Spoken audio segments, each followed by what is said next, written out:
एक गांव में एक ब्राह्मण रहता था। इस ब्राह्मण को सिवाय पूजा कराने के कोई और काम नहीं आता था। इसलिए यह कोई और काम करने के लायक ही नहीं था और कोई इसको कुछ दान भी नहीं देता था। इसलिए उसकी हालत बहुत खराब थी। अगर उसकी पत्नी कुछ थोड़ा बहुत खाना नहीं कमा लेती तब तो उसका और उसके परिवार का जिंदा रहना ही मुश्किल हो जाता। उसकी पत्नी पड़ोस के एक अमीर घर में रोज चावल कूटने जाती थी। एक दिन जब वो ब्राह्मण अपनी रोज की पूजा करने जा रहा था तो उसकी पत्नी ने उससे कहा, तुम कुछ ऐसी पूजा करो न जिससे भगवान हमें कपड़ा और खाना दे दें। ब्राह्मण बोला, ठीक है, तुम मुझे कुछ मठरी बना दो, मैं अभी पूजा करने जाता हूँ। उसकी पत्नी ने उसके लिए कुछ मठरी बना दी और ब्राह्मण उनको लेकर चला गया। बसंत का मौसम था, देश में चारों तरफ फूल खिले हुए थे। ब्राह्मण चलते चलते बहुत दूर चला गया। वो थक गया तो एक सेब के पेड़ के नीचे सुस्ताने के लिए बैठ गया, जो पास में ही एक छोटी सी नदी के किनारे लगा हुआ था। उसने सोचा, यह जगह अच्छी है, मैं यहीं अपना ध्यान और पूजा करूंगा। वो वहां घंटों तक बैठा पूजा करता रहा। फिर वो उठा, उसने अपनी मूर्तियां वापस थैले में रखीं और वापस लौटने लगा। रास्ते में उसे कुछ धुआं उठता दिखाई दिया, जो धीरे धीरे आसमान की तरफ उठता जा रहा था। वो उसके पास पहुंचा तो उसने देखा कि वो एक जोगी की जलाई हुई आग से उठ रहा था। जोगी भी उसके पास बैठा था। सिर झुकाकर वो भी उसके पास ही बैठ गया। जोगी ने अपनी आंखों खोली और उससे पूछा कि वो वहां क्यों आया था। ब्राह्मण ने उसे बताया कि वो कितना दुखी था और इस आशा में कि किस तरह से किसी खास पूजा करने से देवता खुश होंगे, वो इधर से उधर घूम रहा था। उसकी दुख भरी कहानी सुनकर जोगी बोला, देखो वहां मेरी बेटी बैठी है, उसके पास जाओ, शायद वो तुम्हारी कुछ सहायता कर सके।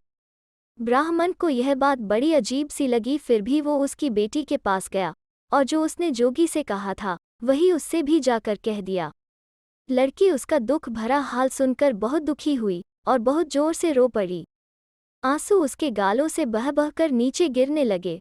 जैसे ही उसका आंसू जमीन को छूता वो एक बहुत ही चमकदार मोती बन जाता।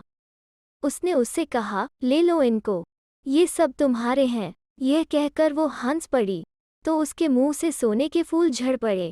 उसने फिर कहा, इनको भी ले लो, ये सब तुम्हारे हैं। उसके बाद वो उठी और कुछ कदम चली। उसके हर कदम का निशान सोने से ढका हुआ था। उसने कहा, यह सोना भी बटोर लो, यह भी तुम्हारा है। अब तुम जाओ, यह सब तुम और तुम्हारे परिवार के लिए काफी दिनों के लिए काफी है। यह देखकर ब्राह्मण बहुत खुश हुआ और वो सोना और मोती लेकर अपने घर चला आया। उसे देवताओं का आशीर्वाद मिल गया था। आखिर उसकी प्रार्थना देवताओं ने सुन ही ली थी। घर आकर उसने अपनी पत्नी से कहा, देखो भगवान ने हमारे ऊपर बहुत दया की है। मैं कई घंटों तक उनकी पूजा करता रहा और जब मैं घर लौट रहा था तो आग के पास बैठा हुआ मुझे एक जोगी मिला। पत्नी बीच में ही बात काट कर बोली, बस अब मुझे कुछ और मत बताओ।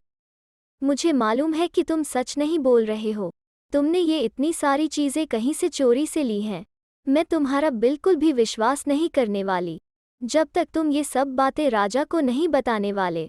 अगर राजा तुमसे संतुष्ट हो जाएंगे तो मैं भी संतुष्ट हो जाऊंगी।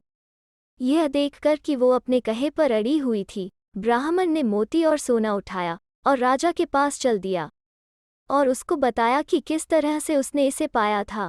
राजा यह सुनकर बहुत आश्चर्य में पड़ गया, पर फिर भी उसने ब्राह्मण का विश्वास कर लिया। इस घटना के कुछ समय बाद राजा ने ब्राह्मण को बुला भेजा और जोगी की बेटी के बारे में कुछ और पूछताछ की। ब्राह्मण ने जैसा उसने देखा था वैसा ही राजा को बता दिया। उसका बताया हाल सुनकर राजा ने उससे विनती की कि वो लड़की के पिता के पास जाए और राजा के लिए उसका हाथ मांगे। राजा ने सोचा कि ऐसी पत्नी तो मेरे और मेरे राज्य दोनों के लिए बहुत फायदेमंद रहेगी। ब्राह्मण बोला, महाराज, अगर आप नाराज न हो तो मैं आपसे एक बात कहूं।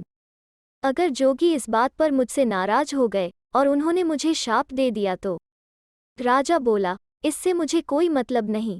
तुम उसको मेरी पत्नी बनाने की कोई भी तरकीब सोचो। मुझे वो अपनी पत्नी के रूप में चाहिए। ब्राह्मण को बड़ी चिंता हो रही थी, वो बहुत परेशान था। उसकी तो जान खतरे में थी। अब वो क्या करे? उसको जोगी के पास जाना तो पड़ेगा ही, पर वहां जाकर वो अपना उद्देश्य कैसे पूरा करेगा यह उसे नहीं पता था। अगली सुबह वो उठा और जोगी की तरफ चल दिया। जोगी अभी भी उसी जगह बैठा हुआ था जहां वो उसको पहले मिला था। वो उसके सामने झुकते हुए बोला, जोगी जी आप मुझ पर रहम करें, मेरी प्रार्थना सुन लें। राजा आपकी बेटी से शादी करना चाहते हैं। वो तब तक चैन से नहीं बैठेंगे जब तक वो आपकी मर्जी न जान लें। जोगी बोला, तुम परेशान बिल्कुल न हो, जाओ और जाकर राजा से कह दो कि हमने उनकी प्रार्थना स्वीकार कर ली है। यह सुनकर ब्राह्मण खुशी से फूल गया और इस बात की खबर राजा को देने के लिए महल चल दिया। जाकर उसने राजा को यह खुशी की खबर दी तो राजा भी बहुत खुश हुआ। तय किया हुआ दिन आ पहुंचा। राजा अपने साथ बहुत सारे आदमियों को लेकर जोगी के पास आ पहुंचा। जोगी ने उन सब का बड़े शानदार तरीके से स्वागत किया। ठीक समय पर शादी की रस्म पूरी की गई। सब कुछ ठीक से पूरा हो गया। हर आदमी बहुत खुश था। जब वे लोग वापस महल जा रहे थे तो लड़की को प्यास लगी। उसने पानी मांगा, पर जिस स्त्री की वो देखभाल में थी उसने उसे पानी देने से मना कर दिया। लड़की बोली, तुम पानी के लिए मना क्यों करती हो? वो स्त्री बोली, मेरी यह हिम्मत तो हो ही नहीं सकती कि आपका हुक्म टालूं। पर इस नदी में एक सांप रहता है जो किसी को भी पानी पीने नहीं देता जब तक वो एक घूंट पानी के लिए 2 आंखें नहीं दे देता। लड़की बोली, कोई बात नहीं, ऐसा ही होगा। तुम एक चाकू ले आओ और मेरी दोनों आंखें निकाल लो और उनके बदले में मुझे पानी ला दो। यह बेरहम काम किया गया। पानी लाया गया। लड़की ने पानी पिया और अपनी प्यास बुझाई। अब यह स्त्री जिसकी देखभाल में यह लड़की थी बहुत ही नीच किस्म की स्त्री थी। उसने देखा कि अब यह लड़की तो देख नहीं सकती, इसके अलावा आधे रास्ते में ही रात हो गई थी, सो उसने इस समय का भी फायदा उठाया। उसने दुल्हन के कपड़े अपनी बेटी को पहना दिए और अपनी बेटी के कपड़े दुल्हन को पहना दिए। दोनों लड़कियां करीब करीब एक ही उम्र की थीं। फिर उसने जोगी की बेटी को एक बक्से में बंद कर दिया और उसे नदी में बहा दिया। बाद में अपनी बेटी को डोली में बिठा दिया। नीच स्त्री की बेटी महल में पहुंची। अगले दिन सुबह जैसे ही रोशनी हुई, बेचैन राजा अपनी रानी के पास पहुंचा और उससे रोने हंसने और चलने के लिए कहा ताकि उसे मोती और सोना मिल जाए। पर यह अजीब सी मांग सुनकर लड़की तो आश्चर्य में पड़ गई, कुछ बोल ही नहीं पाई, क्योंकि उसकी समझ में ही नहीं आया कि राजा उससे ऐसा क्यों कह रहा था। जब राजा ने यह देखा तो वो भी आश्चर्य में पड़ गया और उसने ब्राह्मण को बुला भेजा और उस पर झूठ बोलने और धोखा देने का इल्ज़ाम लगाया। ब्राह्मण ने राजा से बहुत कहा कि उसने राजा को कोई धोखा नहीं दिया, कोई झूठ नहीं बोला, पर राजा उसकी कोई बात मानने को तैयार ही नहीं था। तब वो बोला, अच्छा ज़रा ठहरिए, हो सकता है कि लड़की अपनी जगह बदल जाने से शायद कुछ घबरा गई हो। उधर जोगी की बेटी बक्से में बंद बहती चली गई और अगले दिन सुबह एक धोबी को मिल गई। उसने देखा कि लड़की अंधी है, वो उसको अपने घर ले गया। उसको उसने खाना और कपड़ा दिया और हर तरीके से उसे अपनी बच्ची की तरह से रखा। अगले दिन जब वो धोबी के बागीचे में टहल रही थी तो धोबी ने देखा कि उसके पैरों के निशान तो सोने से ढके हुए थे। धोबी ने उसको यह बात बताई तो वो बोली कि वो यह बात जानती है। फिर वो धोबी से बोली, इसे इकट्ठा कर लो। अगली सुबह वह किसी वजह से हंस पड़ी तो उसके मुंह से सोने के फूल झड़ पड़े। यह बात भी उसको बताई गई तो उसने फिर यही कहा कि वो यह बात भी जानती है। फिर वो धोबी से बोली, इन्हें इकट्ठा कर लो और इन्हें राजा की पत्नी के पास ले जाओ। शायद वो इनको देखकर बहुत खुश हो जाए और इन्हें खरीदना चाहे। और अगर ऐसा हो तो उससे कहना कि इन फूलों की कीमत आदमी की 2 आंखें हैं। धोबी ने सोने के वे फूल लिए और महल जाकर उन्हें राजा की रानी को दिखाया। रानी की माँ जो इस समय उसकी दासी थी, उस समय वहाँ मौजूद थी जब धोबी सोने के वे फूल लेकर वहाँ पहुँचा। रानी उन फूलों को देखते ही उनको खरीदने की इच्छा करने लगी। उसने धोबी से पूछा कि उनके क्या दाम हैं? धोबी बोला, आदमी की 2 आंखें। रानी बोली, क्या आदमी की 2 आंखें? इस तरह से मैं तुम्हें इनकी कीमत कैसे दे सकती हूँ? तुम मुझसे पैसा मांग लो, कोई खास ओहदा मांग लो, तो वो मैं तुम्हें दे सकती हूँ, पर आदमी की 2 आंखें मैं कहाँ से लाऊंगी? उसकी दासी यानी उसकी माँ बोली, मैं आदमी की 2 आंखें लाकर देती हूँ। कहकर वो बराबर वाले कमरे में गई और वहाँ से एक छोटा सा बक्सा लेकर लौटी जिसमें जोगी की बेटी की दोनों आंखें रखी थीं, जो उसने उससे पानी के बदले में मांग ली थी। धोबी ने वे आंखें लेकर सोने के फूल रानी को दे दिए और अपने घर चला आया। आकर उसने वे आंखें जोगी की बेटी को दे दी। जोगी की बेटी उनको पाकर बहुत खुश हुई और बोली, ओह, आज मैं कितनी खुश हूँ कि मैं अपने उद्देश्य में सफल हो गई। ये किसी और की नहीं बल्कि मेरी ही आंखें हैं। इन्हें मेरी आंखों में लगा दो और फिर इनमें काजल लगा दो।